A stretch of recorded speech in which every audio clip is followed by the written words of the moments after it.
All right, well, let's get to our end of season awards.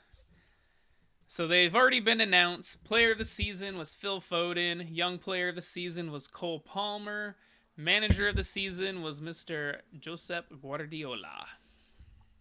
Do you agree with those? No, not at all.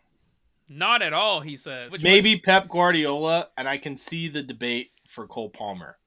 But player of the season, Phil Foden wasn't even the best player on his team. Mr. Rodri? Yes, Rodri. The man has been the best player in the Premier League for what, 3, 4 years? And has How yet many to games win has he gone without losing? 72 matches ended in that FA Cup final. Still That's 72 nuts. matches. Unbeaten.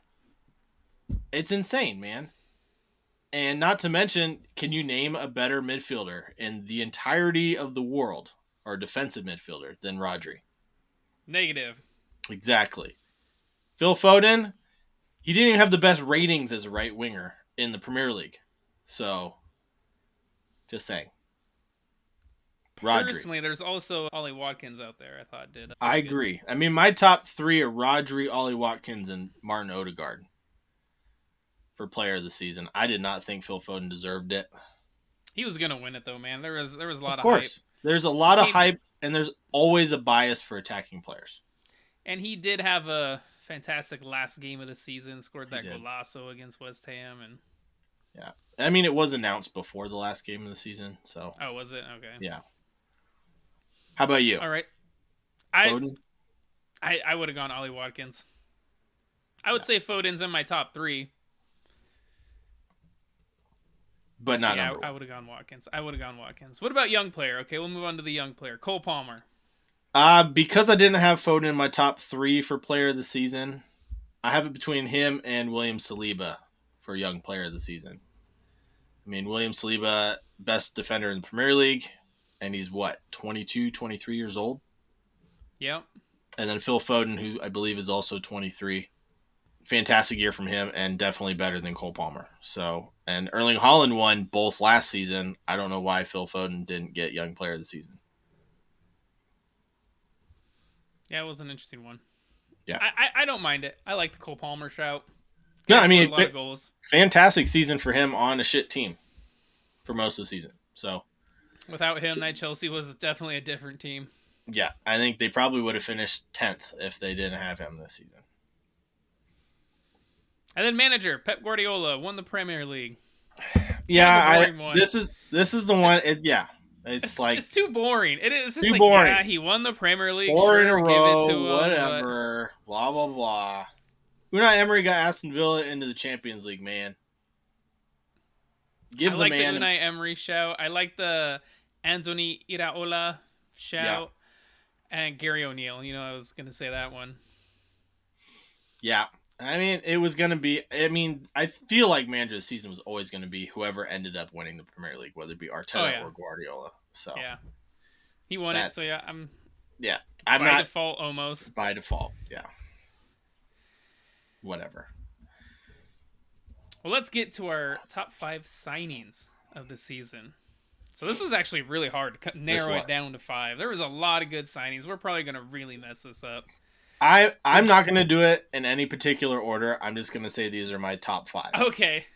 There's no number one. There's no number two. Out, huh? You all can figure it out. There's a lot of really good signings this season, and if you go with value for money, it's hard to pick one. I mean, I don't even have Alexis McAllister on my list. That's how difficult this was, and he's 35 million. So. All right, probably let's go with the shoe-ins first. Declan Rice and Cole Palmer. Yep, those are also on my list. Yep, and then the 3 where it was like you could have thrown anybody in there. No one's really going to disagree with you. I have Mohamed Kudus because what a signing he was. I mean, he successfully, his take-ons, he had a 100% success rate on his take-ons for the entirety of the season. That's impressive.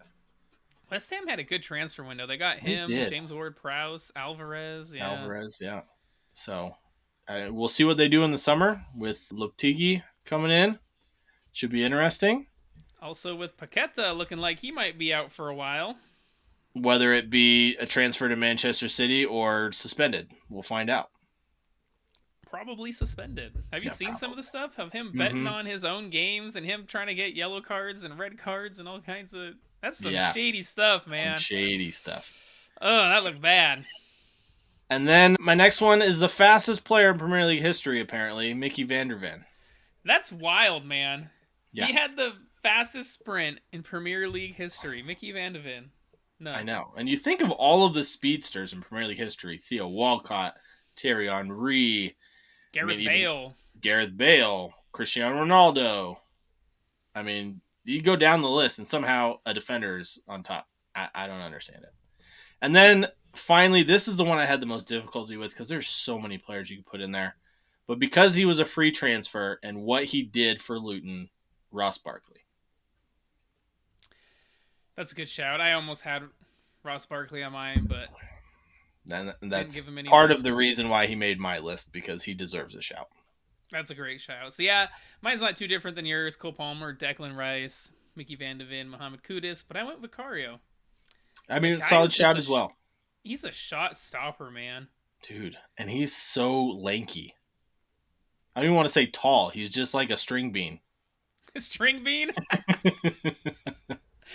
I want to know how wide is I picture one of those inflatable things that Carlos Yeah. he's just pretty much. That's how he goal. He's a goalie. Like, oh, save that one. Oh, save that one. He was everywhere. I didn't understand it. He's crazy. But yet, couldn't save one-on-one opportunities. So we'll see. Well, let's get to the worst signing. Oh, this is I gonna be had fun. trouble narrowing it down to one. I still don't know which one I'm going to pick. So you give me your worst signing of the season. Well, I mean, we got a lot, right? You got players that were out the whole season or most of the season through injury or suspension. You have players that downright just didn't perform. And then players where you weren't sure if they were actually on the field or not. So I got to go with Mason Mount, man. 60 mil. I don't think he did a single decent thing all season.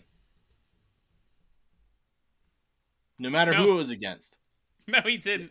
So that's actually who I was going to pick. I was looking at my list here. I was like, oh, who am I going to pick? I was going to pick Mason Mount. But I'll go through some of my others, I guess, just to make it interesting. Another one was Matthias Nunez, cost $53 million. Didn't see much of him. And then, like you said, the players who got suspended. Sandro Tonali cost $60 mil. Did play well in the games he did play in before he got suspended. I will say that. Yeah. Same with like Romeo Lavia. Played a whole game? 2? 2 maybe. And Christopher Nkunku, same thing. 3, 4 maybe. But Lavia cost $58 million. And Nkunku was 53. I will say Moises Caicedo did step up there at the end, but he cost $115 million. Yeah, it's nuts, man. Nuts. But I'll go with my worst signing. It was during the January transfer window, and it was only a loan move. Calvin Phillips to West Ham. What a fall from grace, man. God, did he look bad. Like, just straight bad. Yeah. Pep Red coming card. out, saying he's out of shape. And then he just gets on the field, and like his first game, he causes 2 goals. Second game, causes another one. Third game, another one. I was like, what is David going Moyes on was here? like, well, you're done. Yeah. And I don't think we really saw him for the whole rest of the season. Nope. So, yeah, good shout. Good shout on that one. Yeah, he was terrible. But let's go to something better. The best goal. I think this one is pretty unanimous. It was voted on in the Premier League as the best goal. It's got to be Garnacho's bicycle kick, doesn't it? Oh, dude. Has to be that bicycle kick. Yeah. Yeah, I almost spit out my coffee when I was watching that happen. Just out of nowhere. So good. I bet he could try that 100 more times and probably would not hit it like he did. No. Not even once. Yeah, that was amazing. Well, let's get back to the ugly. The good, the bad, and the ugly. We went from the worst to the good. Or the worst signing to the best goal to the worst player of the season. I almost want to say Calvin Phillips again, but I'm not. I'm Yeah, gonna go because he Anthony. didn't play the whole season, He right? didn't. I'm gonna say And Anthony. yep, he's number one on my list too. Is he You, number one? you know how much I dislike him and how much I think you, he's trash. you hate him He's so so much. bad, man. He's It's so like you bad. hate his face. I do hate his face and I hate his attitude, man. He's like a little punk midget. Yeah. And don't Looking all forget, he's serious. got I'm gonna like come onto the field. cut parts of his eyebrows out, so it's even worse. Yeah. You remember in WWE, WWF, remember Santino Marella? Just Yeah. annoying. Just there. And he was terrible. That's At what he least reminds me of, but on a football Santino pitch. had some funny one-liners though. Yeah, Anthony did too. Remember when he did like the fidget spinner move? That was Do you remember funny. who was it? Who were they playing where he just straight up kicked the player? I Yeah, think it was against Liverpool. I believe so. Where he comes on, the guy goes past him, he just straight kicks him in the back of the leg. Oh my gosh. I'm gonna do uh, a shout for Marcus Rashford though. Or Casemiro. Or I mean, they're the four on my list are all from Manchester United. So I got Anthony, Mason Mount, Marcus Rashford, and Casemiro. But second has got to be Marcus Rashford. You think of the output he had last season versus this season, probably the biggest fall off we've ever seen from a player. Except I called that. You did, and I I will give you said credit.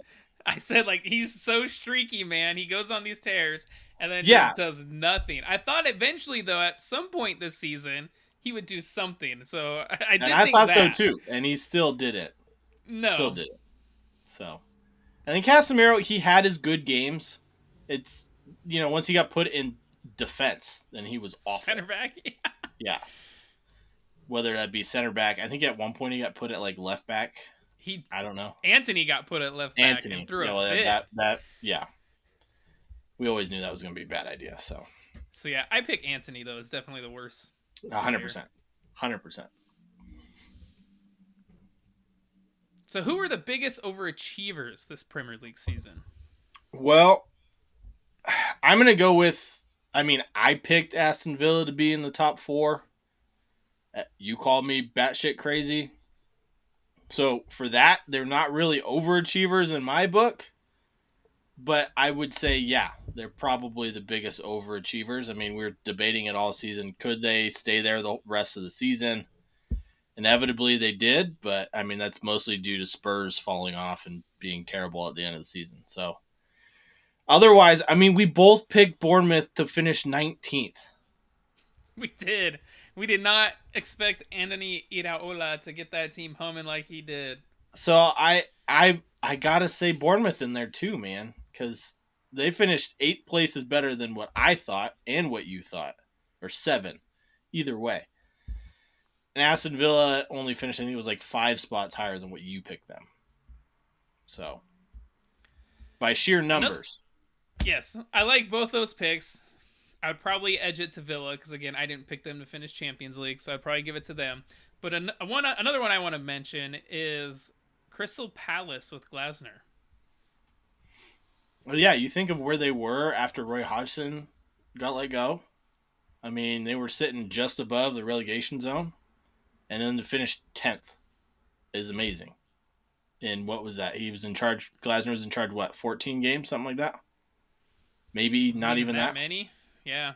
It took him a couple games. Like you could definitely tell there's a new system being played. It took him a couple. But man, they got it right and they did it well, beating Manchester United, going to Anfield, beating Liverpool, so Destroying Aston Villa in the last day of the season, 5-0. destroyed Villa. Destroyed Villa. Destroying. Yeah. That's a great shout.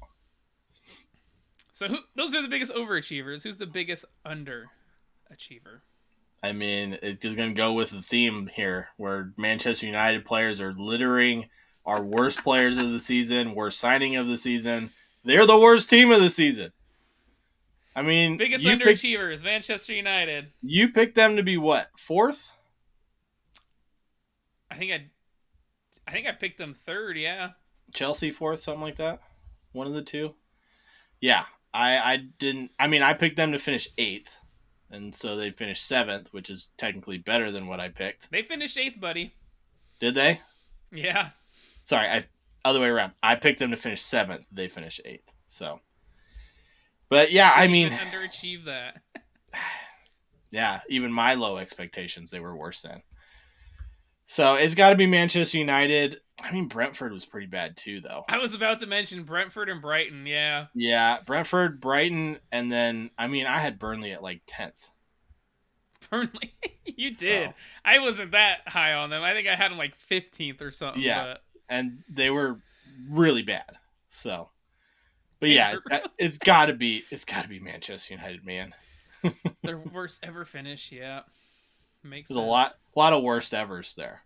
Most losses of the season, most shots given up in a season, least amount of goals scored, most against. I didn't keep going, but it was just bad. Oh, also most injuries they've ever had in a season. So, and still finished with -1 goal difference.